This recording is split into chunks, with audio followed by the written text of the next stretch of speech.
Hey everyone, Tyler here, and there's a lot of stuff to tackle, specifically more about what I've been doing.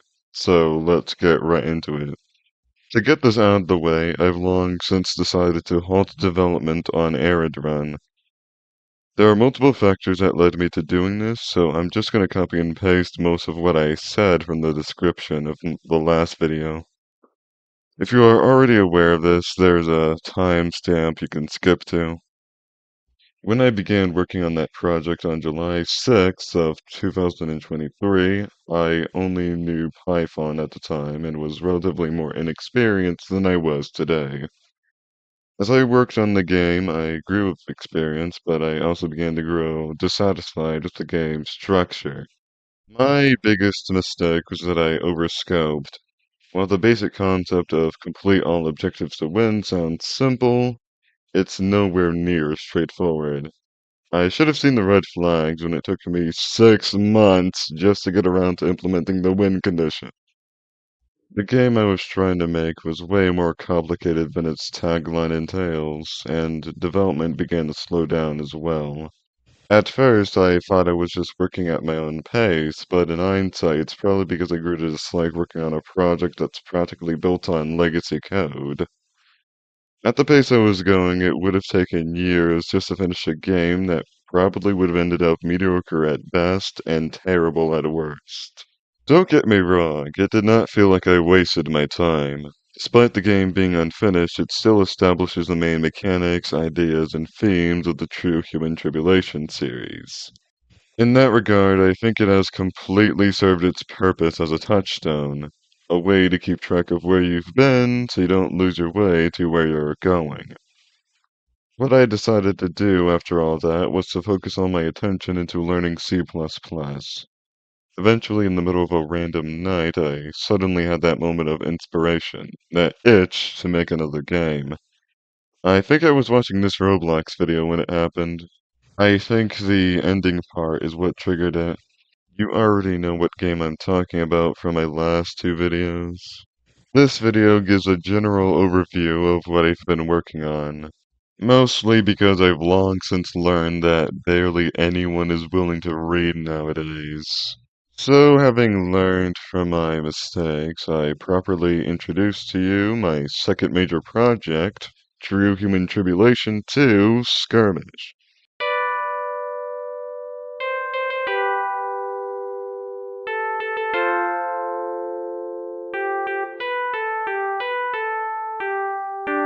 Alright, here we go.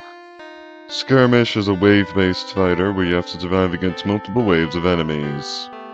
That's actually all there is to it, and that's fine. Not every game has to be groundbreaking or original. I just wanted to make a game like this. There are some nuances, of course. That's the thing with making your own game. You get to tailor almost every aspect to your personal liking, especially if you're working without an engine. The controls are easy to understand and simple enough to fit on an SNES controller. You could practically play this game with any controller you want, even with an arcade stick. Of course, playing with a keyboard is just fine as well. It took me 3 months and 4 days to implement all the game's core mechanics.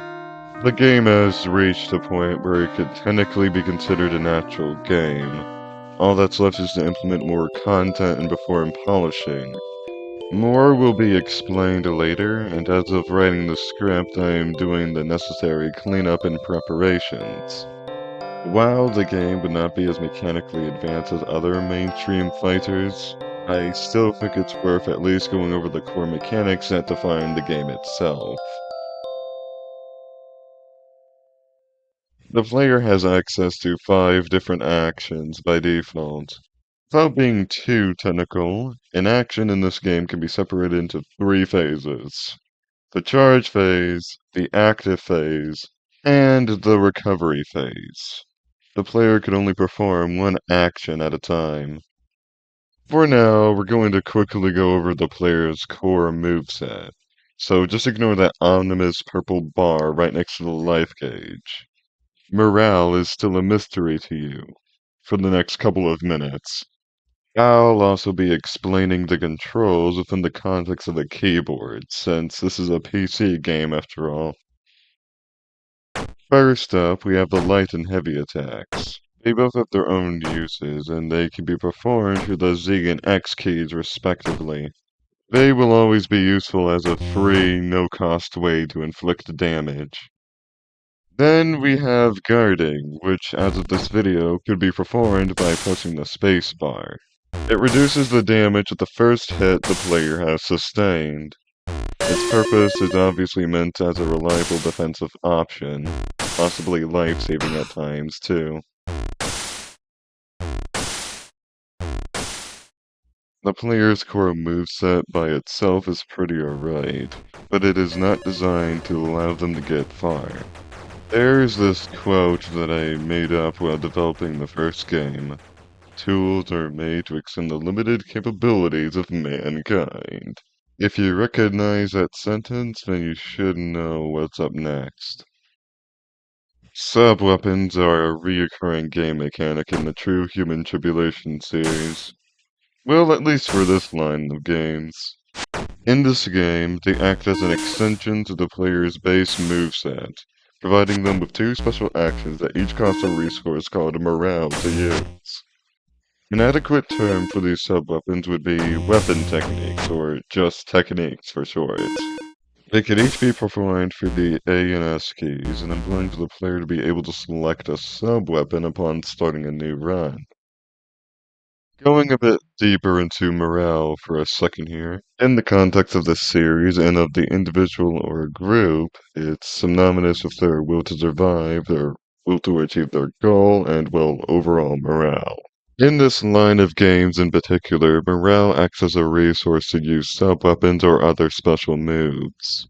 The term can be abbreviated to MP, which is a classic term in JRPGs, and the reason why I decided to call it morale in the first place. Morale is often represented by a purple spade, which is used as the icon for the series. Along with that, the color purple is a mixture of red and blue, which could be associated with good and evil. One could think that morale, sub-weapons, and weapon techniques are something that anyone can use no matter their alignment. I personally think morale is the perfect system to supplement the series, or maybe even represent it. Don't get it confused as an energy equivalent to mana or chakra. Morale as a word has different definitions, and I'm in no position to say which one is correct. What you think is the correct definition is up to you. Sorry about all that yapping. I rarely make scripted videos, so I'm just taking the chance to just let a lot of things off my chest. At least this gives me the segue to talk about the gameplay loop. Okay, so there's this timer, right? It will constantly tick down, and when it hits 0, a new wave of enemies will start spawning. Whether or not there are enemies still active when this happens does not matter. The whole point is that the player must defeat enemies as fast as they can to avoid getting overwhelmed. The game ends if the player dies, or if they survive until the final wave and all enemies are defeated, which is the lose and win condition, respectively. The game just cuts to the title screen when either condition is met for now. There are a couple mechanics to give the player an edge. For instance, the player slowly regenerates health as long as there's no enemies active or waiting to be spawned. This functions as a pseudo-reward for quick players who manage to defeat every enemy in the wave before the timer runs out. Along with that, the player could gain morale by countering enemy actions, successfully guarding against attacks, and chaining normal attacks together. As for the enemy waves, they're not randomly generated, but rather they're manually designed by myself. The game uses an algorithm to pick a random one to start based on the current difficulty. This is done so I would have a lot more control over the game's balance and difficulty scaling.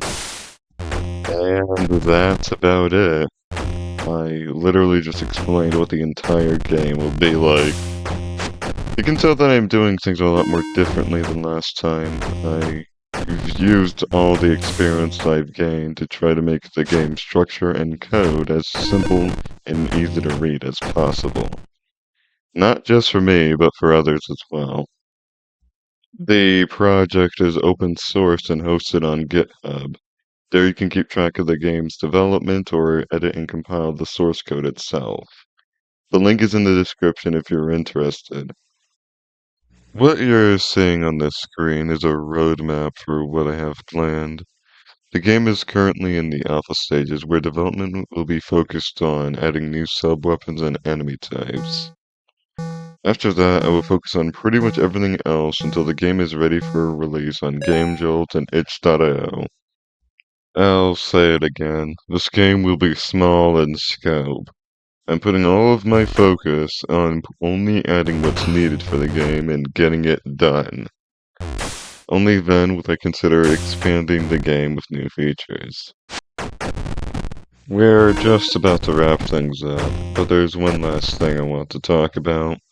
I've already uploaded posts and videos about the game before this one, and I've noticed that the game is getting a lot more traction than I usually get. I realized that I have to take advantage of this opportunity before it goes away, so well, that's why I started a Discord server. I did this to at least try to maintain a community around the series, and this is the best way I know how. Even though I am normally not very active on Discord in the first place. The server serves as the best place to keep track of projects related to the series and to find and share media that relates to the main idea and themes of the series as well. Right now, one of my dreams is for the series to be a collaborative project that anyone could add entries to. This idea is probably stupid and may never work, but it doesn't hurt to give it a try. I understand that the idea of the series is pretty niche and you may not be interested, but if you know someone who would be interested in something like this, it would help a lot to tell them about it. The invite link is in the description as well. That's pretty much all I have to say, so I'm going to say something I haven't said in a long time. Make sure to like, comment, and subscribe, and I'll see you guys later.